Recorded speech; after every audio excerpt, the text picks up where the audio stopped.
Hi there guys and girls, good evening to each every one of you. I am so hungry. Come over here, join me for my not so late dinner. I have here a McDonald's chicken fillet curry sauce with curry sauce. See that? Come on, be the first one to taste, be the first one to buy. And the classic fried chicken, new improved fried chicken. You know what guys and girls, this will be my second time eating this chicken curry. It tastes so good. And I also have here a, what's this? Iced coffee, also a new flavor. It's cereal flavor something.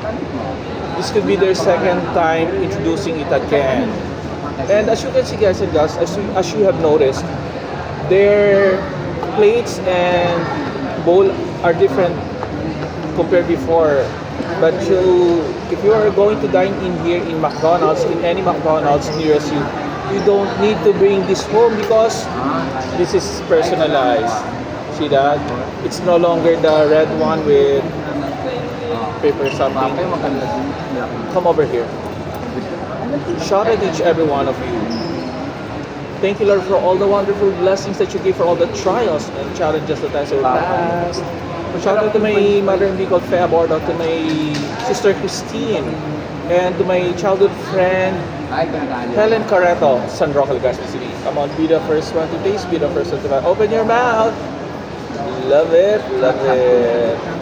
And this is also the second time that I have to drink this again. It tastes so good guys and girls. Try it here in McDonald's. You know, the last time they put something milk, liquid milk in here, and then I don't know why is it that by this time they don't put in it.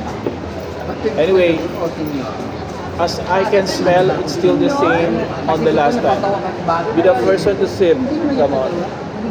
This is for you. Yummy. You know what I suggest? Sorry. Once you dine in here in McDonald's, when you buy this one, make sure that you have extra fresh milk, either it's full cream or non-fat, for you to even more tasty and more delicious than ever.